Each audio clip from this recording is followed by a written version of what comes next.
Good morning, everybody. What a quiet, subdued class. Omitofu all. You must have had a wonderful meditation experience upstairs, to which I'm very, very glad to hear that. So that being said, today we're going to be talking about the three trainings.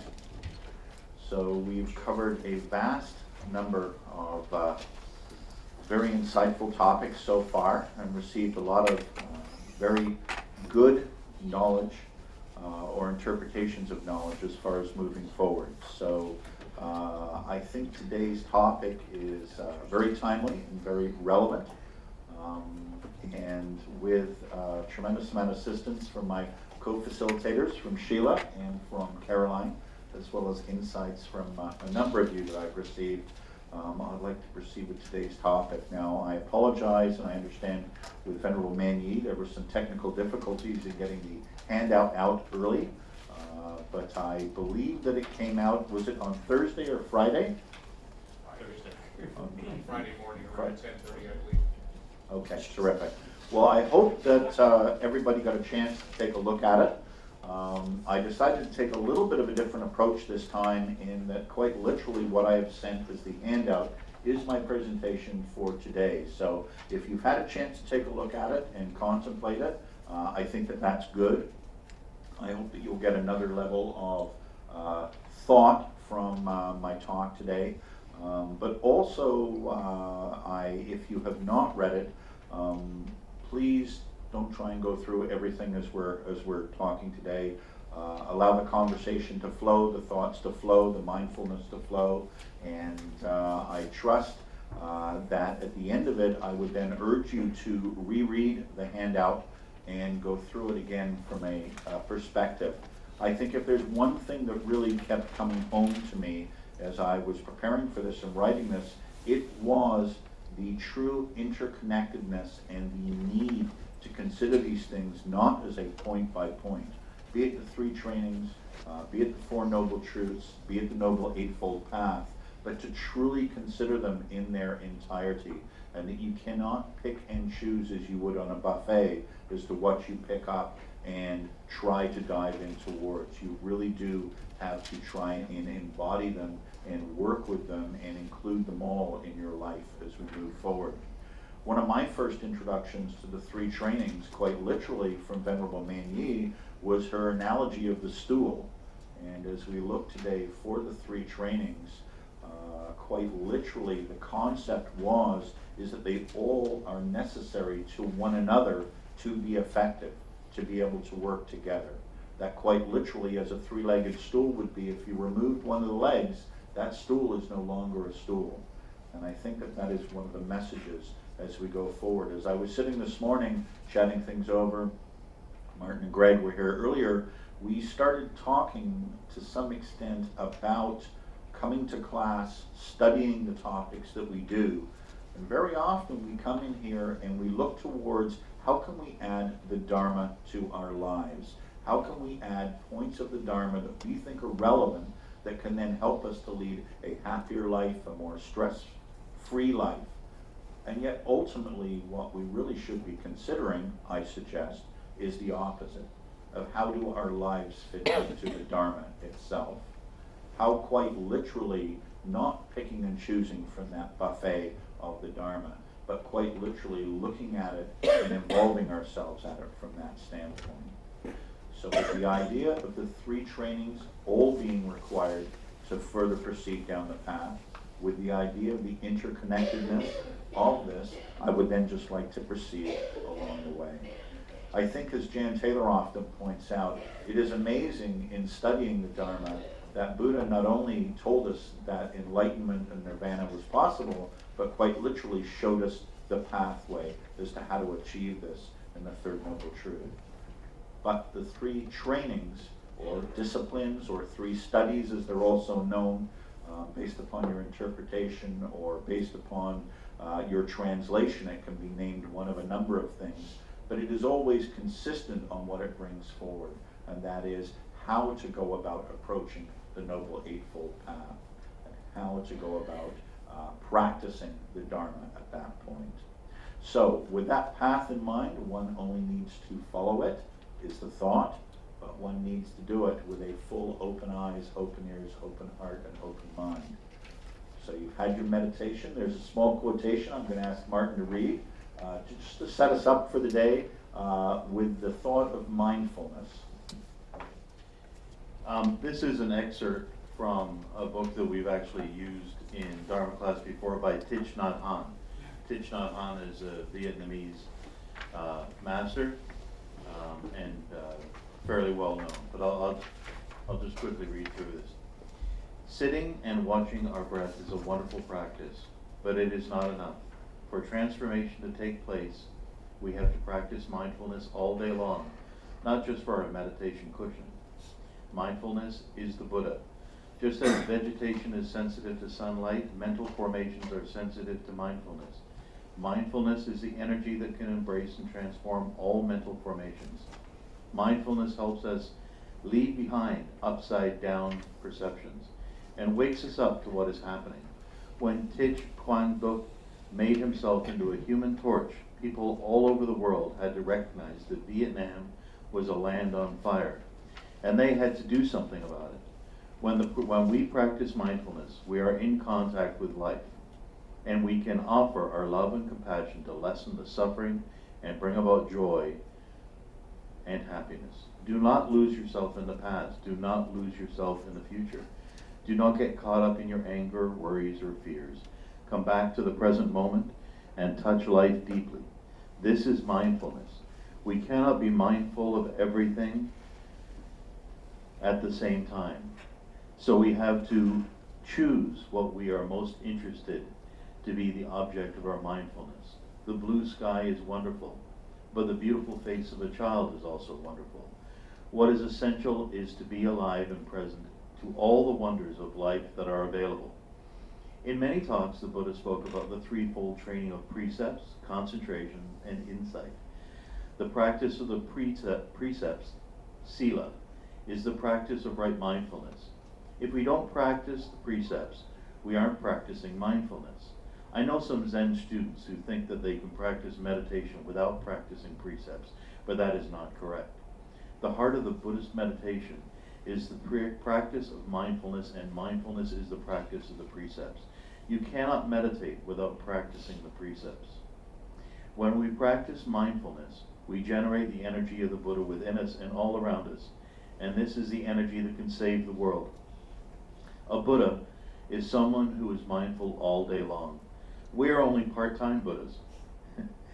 We breathe in and out and use our Buddha eyes to see the energy of mindfulness. When we listen to our Buddha ears, we are able to restore communication and relieve a lot of suffering. When we put the energy of mindfulness into our hands, our Buddha hands will protect the safety and integrity of those that we love. Yeah, thank you very much, Martin. So I would just ask everybody as we approach today's topic and in today's class, as we do approach it mindfully. We talk often about the dust on the mirror, and I would also ask all of you to consider the challenges that you do have towards following these trainings and following the Noble Eightfold Path. And to keep that question in your mind as to, obviously some things come easy, some things do not, but to consider the question why when you run into challenges, when you run into situations that you find a particular aspect of one of the three trainings or one of the trainings that comes up and is raised towards you. So, very importantly. The start off in my talk today, and it was part of the handout quite literally, was in exploring a little bit about why we're here and why we're at Temple. And the mind that we have when we come through the doors, quite literally. And also often we see people coming to Temple with a number of questions, a searching attitude, a searching mind that they've had all their lives. We also run into situations that people have had a particular crisis or event come up in their life where they are searching for some meaning. So they come to Temple looking for answers, and then they are told the answers are literally within themselves. They merely need to understand, to study, to contemplate, to follow them. And the vehicle for that, quite literally, is the Dharma, in this case, the Noble Eightfold Path, to be able to follow that through. So it is said that the search for spirituality, the search for path, is born out of suffering. It is done not because you're sitting there happy. It is done because there are questions that you have, there is unhappiness that you have, there is suffering that you have. So you search for something that will bring you that happiness. It is regarded not just as an external search, but once one begins to contemplate, it is looked at as an internal realization. And that realization quite literally is the difference or the disparity between how we currently live our lives and trying to achieve happiness and the direction that we need to go to be able to truly see happiness. And as we study the Dharma, we see that those answers come forward, and then it is up to us to be the one to follow that path. So the thought being is that when we have this insight that the current path is not going to bring us what we would like to achieve, the happiness that we would like to have, there very often is a very profound challenge to us. We talk about emptying our cup, but we are all, I think, the word victim perhaps is not overly strong, but we all have our comfort zones and our past way of living that we really have to think, rethink, and in many cases discard if we are to move forward and look at things in a new way, or to be too open to new ideas at that stage. Very often, being human beings, we're not open to change very well, and we tend to resist that, or we will tend to accept certain areas of that, of those answers, but not necessarily others at that point in time. So I think that what we need to consider is, once we understand that our present path is not going to bring us the happiness that we want, or shall we say momentary happiness, but without cost and without long last, we really then need to consider at that point that if we see a new way, a new path, and a new direction, that we will quite literally no longer be able to continue living as we are. It's almost once you've tasted something that you have seen is better and in a new direction, that to continue doing what you're doing is something that becomes very challenging. That in itself is a challenge to all people. The thought of moving from a secure place towards a new place is often a jump that a lot of people cling to their old habits, their old attachments, as they try to move forward. But quite literally, to get to new ground, you have to release and change and let those attachments and those delusions go. So that uncomfort is part of it. To go from where you are to where you want to go is not one that is necessarily going to be a comfortable process, particularly when one involves a lot of reflection and self-realization and contemplation, examining the ways, the morals, the virtues that you've grown up with and the way that you live your life, examining them in the new light of the Dharma, and making a decision as to go forward. You have to make those changes in your life. And that certainly is not something that is regarded as easy at that stage. You find yourself no longer being able to just drift through life being the person that you were. We often look at the three poisons, and we look at anger as one of those, and being angry at people. And often one of the first things that people try to do when they start studying the Dharma is to try to be calmer, not try to be as angry. But then you're in situations where if you've always responded a certain way, you then don't know how to act. You're then not on ground that you are secure. Now there are those answers in the Dharma, and you do definitely have to look and examine as to what those answers are and try them out. Let go of your current habits and then try moving forward from there. So without a doubt, the lessons are there. The opportunity is there. It truly is up to us, as it is said, to move forward. So that being said as an introduction, I think the first thing we need to do and need to examine is quite literally the balance between the Four Noble Truths and the Noble Eightfold Path, and realize the interconnectedness between these two. When you look at the principles of the Four Noble Truths, it is said it covers the doctrine, quite literally the understanding of the Dharma. If you look then at the Noble Eightfold Path, this is the side that requires the discipline, and quite literally this is what is regarded as the practice. So it is very much a balance between both the doctrine and the practice that sums up and advises us that this is what the Dharma is at that stage. So it is that internal unity of the Dharma that is guaranteed by the fact and that the last of the Four Noble Truths, the truth of the way, is the Noble Eightfold Path. While the first factor of the Noble Eightfold Path, right view, is the understanding of the Four Noble Truths. So as you go back and forth between the two of them, that interconnectedness, that balance between the two is very much apparent in through there. And this is critical as we examine the way to live our life, the way to live our following the path, as you look towards that quest for realization, that quest for nirvana, that quest for living in the present moment and how to live your life at that stage.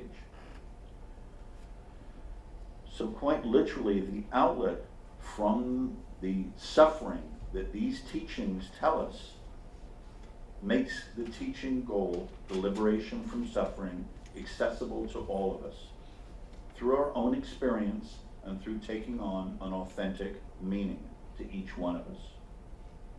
So to follow the Noble Eightfold Path is truly a matter of practice rather than intellectual knowledge. And it's applying this path correctly that really needs to be properly understood. It is said that right view is absolutely critical, and we'll explore this as we move forward in understanding how to live your life within the Noble Eightfold Path. And that really does incorporate all of the factors within the Noble Eightfold Path, this right view. I would also ask you to consider, and it is a thought that is often expressed here, that there is a tremendous amount of information that is out there from a Buddhist perspective, from a Dharma perspective, almost a buffet of information that is out there. It is regarded, and I think appropriately so, that our studies have to be consistent. We cannot sample a variety of spiritual ideas, even if they are just Buddhist ideas. So it is very much an understanding that if we wish to reach a goal, that it is important to focus on the teachings that are consistent with one another. So the idea of skipping between disciplines, between masters, between teachers, is a very dangerous one. So that is offered as something as we move forward and look at the Dharma as something that you need to consider as you look towards either different areas of study, different areas of worship, and different masters, and different authors that you can look at as well too. So just a cautionary note at that stage. So one quotation that I very much like from the Sutra Pitaka: beings are the owners of their actions, the heirs of their actions, they spring from their actions, are bound to their actions, and are supported by their actions. Whatever deeds they do, good or bad, of those they shall be heirs. And I thought that was tremendous, in that all our words, thoughts, and actions are very much directed towards how we live our lives in that present moment, how we study the Dharma, and how we move forward from there. It is very appropriate as we look at this, as we do then specifically get into the three trainings themselves. Now I'd like to compliment Greg, who was the architect. I've even left the original dates, and I believe everybody should have a copy of this. That really does talk about the three different individual trainings and the specific areas of each one of the Noble Eightfold Path and how they are all attributed to one of those categories. But again, as we use the analogy of the stool, each one of these three areas, as is designed on this graph, are definitely interconnected. One cannot be pulled from the other. As the quote that Martin read from Thich Nhat Hanh, the idea being is that the mindful application in all three areas is what is going to gain us the results. That you cannot be meditating and meditating alone. You cannot be in a situation where you merely are pursuing wisdom, if you look at that as intellectual knowledge or knowledge for knowledge's sake. You cannot do it without the morality as a foundation to keep a clear mind and to keep a mindful approach to how you're going to be doing things. And to me, that is very much critical as to how you move forward and look at these things.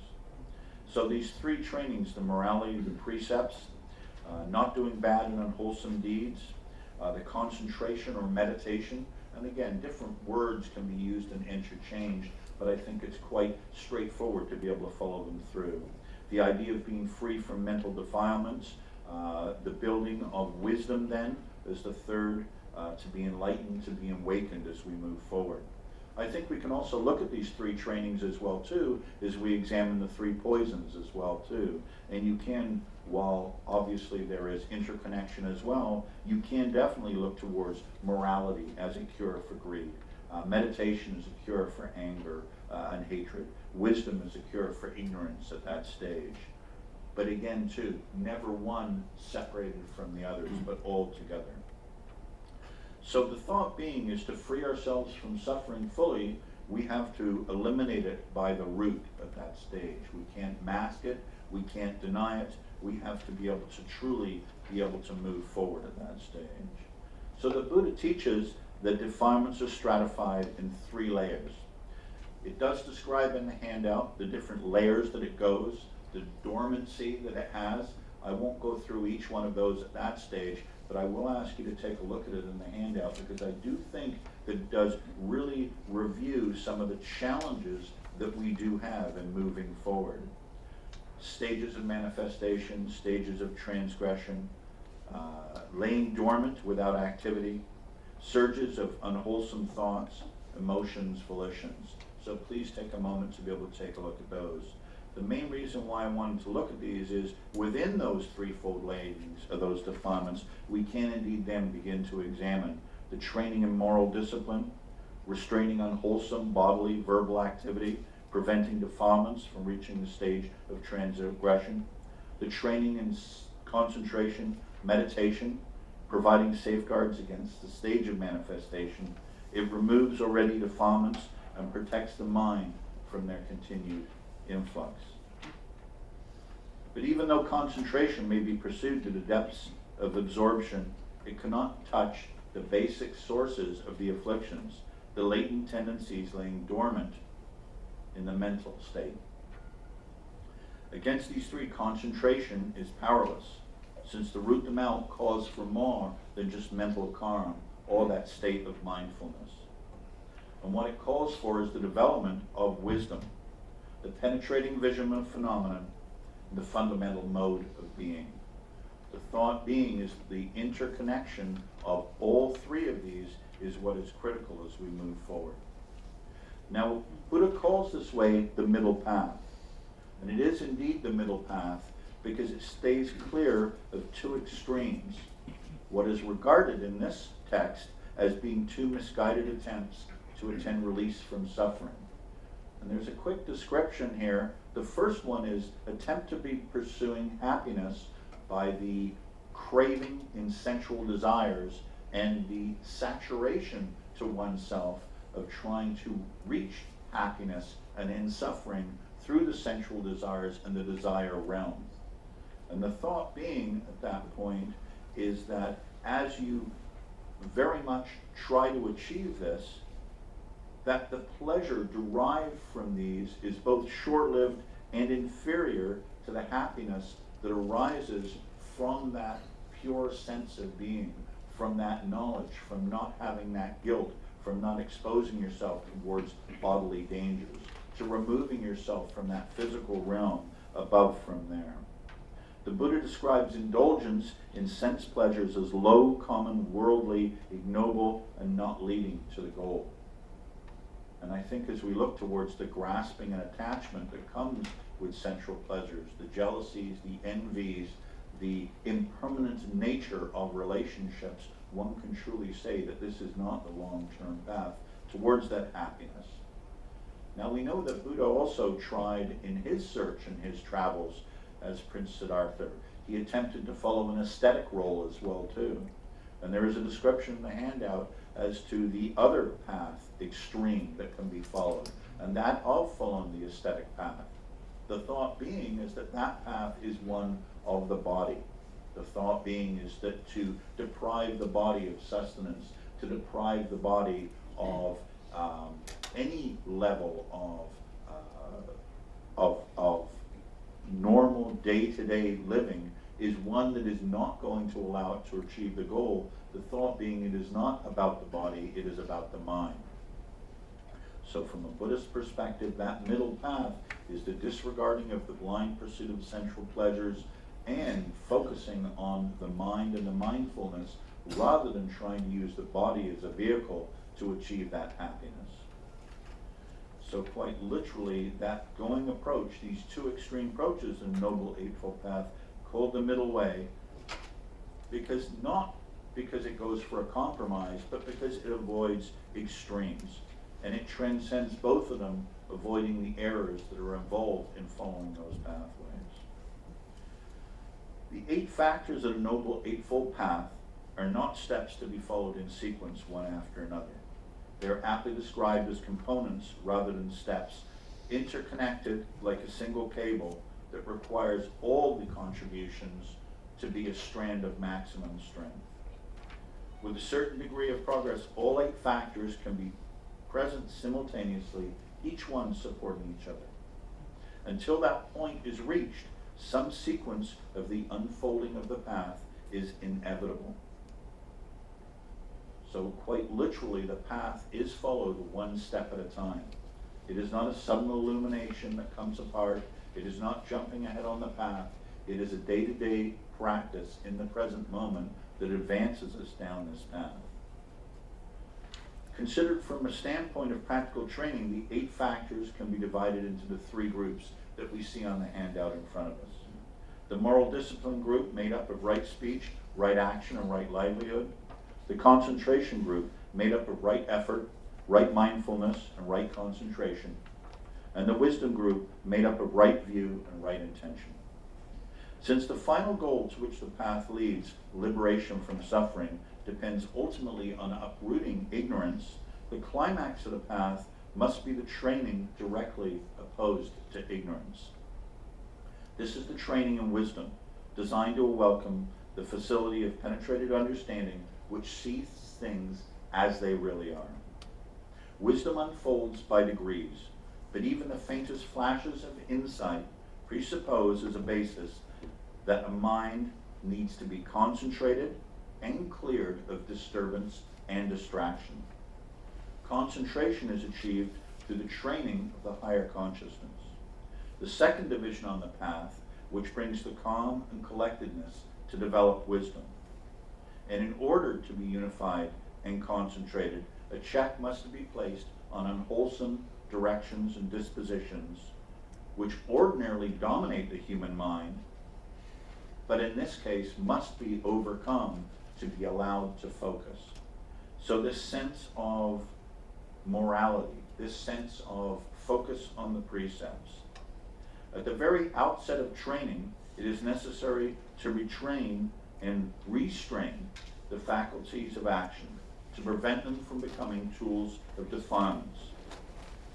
And this is first established and as a cornerstone towards the 3 trainings of the training of moral discipline, or of the following of morality. That morality allows for the concentration. But it is not regarded that this path evolves through these 3 stages. Mental discipline is a foundation for concentration, concentration for the foundation of wisdom, and wisdom is the direct instrument for reaching liberation. So we talk towards right view. we looked at the concept of right view as one of the focal points in the Noble Eightfold Path. We looked at its implement towards how it reacts towards the Four Noble Truths. The thought being is that right view comes in clarity at the end of the path, but not at the beginning. But we must start with an understanding of right view, how it conforms to the truths, and how it is acquired through learning and fortification and reflection. So this view inspires us to take up practice, to embark on the threefold training with discipline, concentration, meditation, wisdom. And when the training matures, the eye of wisdom is said to open by itself, penetrating the truths and freeing the mind from bondage. So as we look towards right view as the forerunner to the entire path, we also look at it as the guide for all the other factors.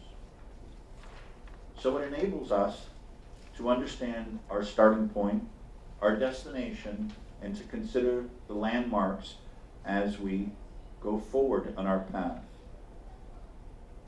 So to attempt to engage in practice without a foundation of right view is to risk getting lost. And that is something to be strongly considered. So doing so might be compared to wanting to drive somewhere without consulting a road map, without listening to an experienced driver. And that as I talk towards being clear and concise in how you approach your practice and not looking at a buffet of spirituality, but being focused, in this case, with the excellent opportunity that Fo Guang Shan offers us, Master Hsien Yuen in his teachings, to be able to move ahead with a consistent, clear message as to how the path is to be approached. Now, one of the very insightful points that I felt in reference to these three trainings was brought about by Sheila as she discussed, and it's in the handout, how the sutra study should be approached and chanting should be approached. I know Venerable Man Yi has talked about both this class and the Wednesday night class going into chanting situations whereby literally in Chinese, very often if you're not comfortable with it, not familiar with it, even if you speak Chinese and you are aware of the words that are being said, people often are very uncomfortable with that situation of that sutra. And how Sheila explained it, and it's in the handout, is very much looked at a combination of all three of those trainings and dedicating yourself towards considering the ability to chant, to be able to chant the sutras as an understanding and as part of your practice. I would suggest it often starts with, particularly from what I'll call a Western point of view, a thought of why are we uncomfortable, it seems, in doing this? Why do we not want to do it? Why do we somehow think that this is not going to be something that's going to be beneficial to us in many cases? Because very often we do reflect after the chanting as to a sense of peace, a sense of harmony. Often it's said that people, when they're asked their reflections, do not always and are not always able to follow the chanting. But there is a sense that pervades them and an opportunity that's there to dig deeper inside themselves to further their practice by that chanting. So I just thought that it was a great analysis towards it. Goes on to talk about how, be it meditative concentration, be it the morality, the clear-minded focus, the mindfulness of the chanting, the total involvement in that chanting process is something that definitely can help us further the merits that we have been able to develop and also the pathway that we want to go down. Now, I use this as an example of one aspect, but I thought it was a very good example as to how to live parts of our life with that total focus, with a sense of meditative contemplation while we're doing a task, with a sense of clear-mindedness, not attached to delusion, defilement, not attached to desire at that point while we are involved in an activity that is part of a training similar towards the chanting service. And certainly from a wisdom perspective, by allowing ourselves to be mindful, open-minded, while we are chanting these, we truly then consider, and I thought this was the diamond within all of this, we truly then consider what the real meaning of the sutras are. Not just from reading them out, as our mind is cluttered with a variety of challenges that we could face, but looking at them clearly, mindfully, and with a mind that is open to interpret what the true message is of the sutras and how we can interpret it within our lives. And I thought that was a very effective piece at that stage. So I think as we look towards the Noble Eightfold Path, and we see it as a deliverance from suffering, taught by the Buddha himself, we see that the heights of realization seem to be very, very distant to us. And yet, quite literally, they are not. They are at our feet as we speak at this point. So the direction that we wish to go is very much there ahead of us. We have our opportunity to be able to consider our foundation based on a pursuance of following the precepts, the morality, following that strict guide. We have an opportunity to allow that to provide a clear foundation ahead as we follow our meditation. And then we have an opportunity to develop our wisdom as we move forward from there. All three of them working together. We truly then have an opportunity to focus our views, clarify our intentions, and move forward. We have these measures as a foundation, but without doubt, we have to apply ourselves with energy and that mindfulness to be able to cultivate that concentration and build these insights. And the rest of the pathway, once we are focused on that, embodied towards that, and moving forward to that, is a matter of practice and progress, gradually moving forward without expectation, moving aside from the thought that we're going to have quick results, quick enlightenments as we move forward. To recognize that for some progress might be rapid, for others progress might be slow, but progress is something that is all based on the individual themselves and really has no correlation with how other practitioners are moving forward at that point in time, if we are sincerely moving ahead in that direction.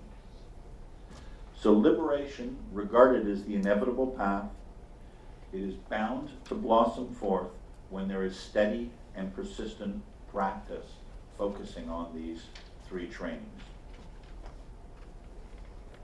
If the requirements are met, there is no doubt that that goal can be achieved.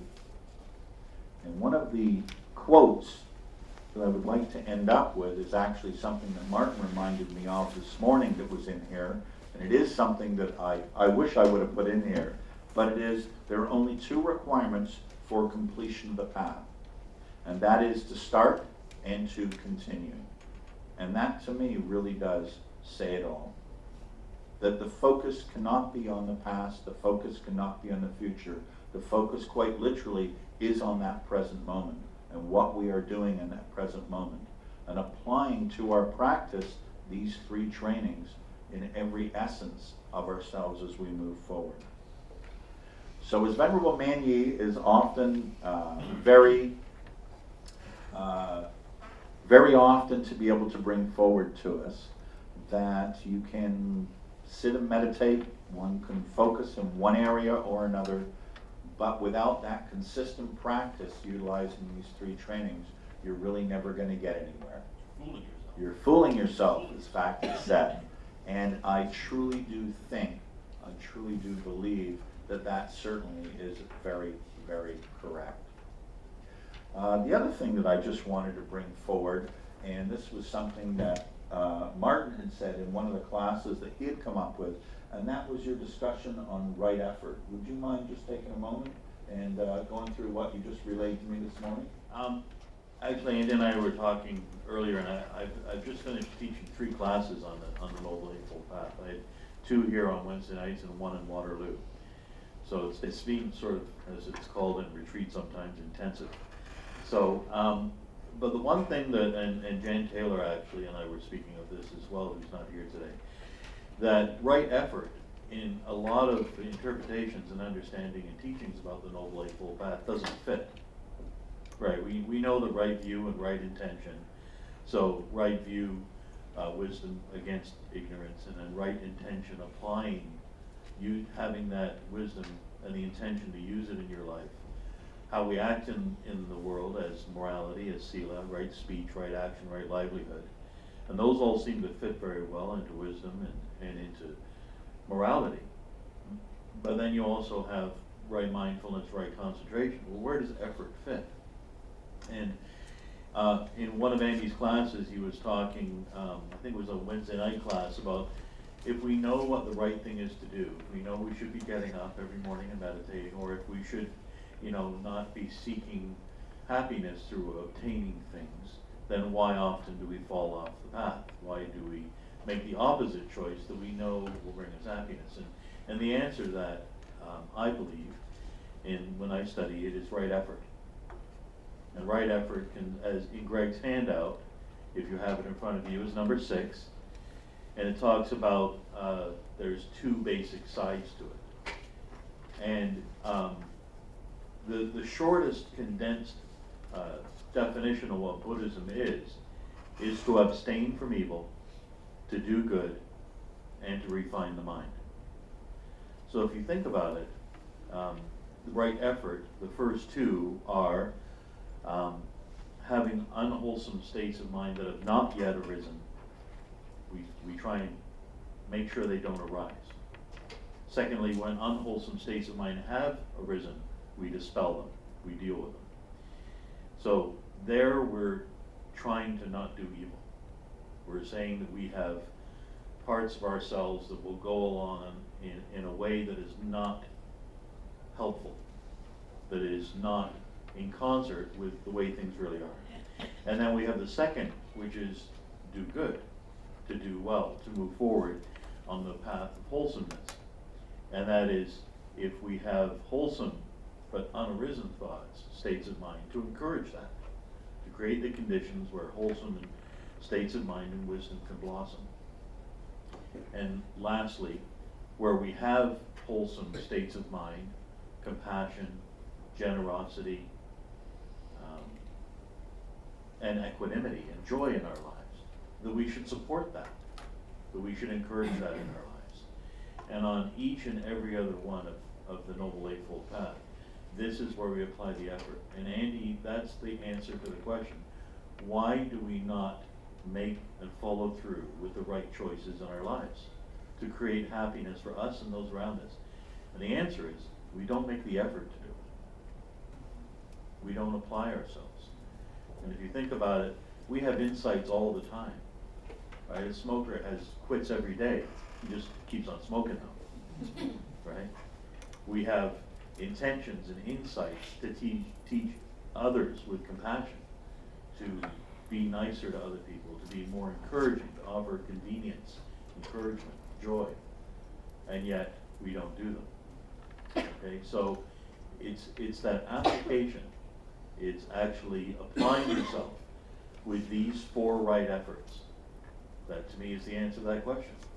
But we have to apply ourselves. So when the handouts come, do we actually read them?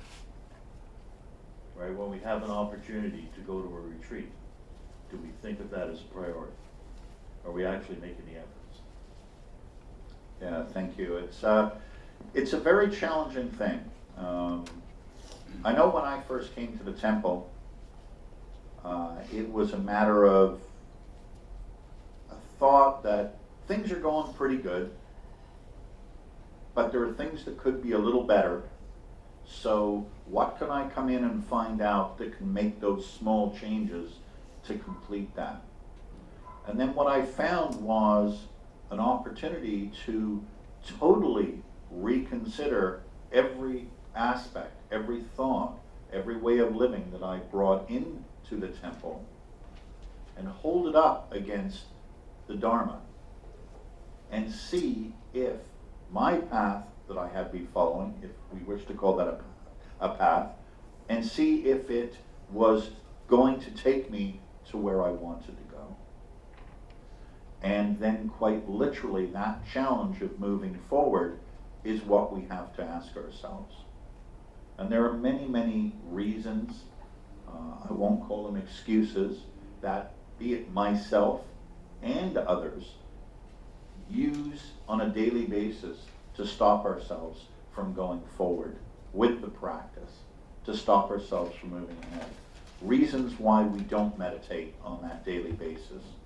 Reasons why we justify following most of the precepts, but not all the precepts, looking at things, picking and choosing from this buffet of Dharma as to what we're going to do. So I would almost suggest to you, like a recipe for a cake, that if you want to bake the perfect cake, if we wish to use that term perfect, to achieve that result, but to use half the ingredients, will we get there? And worse yet, we actually think when we're using half the ingredients, we really believe we're on the right path and we're going to get there.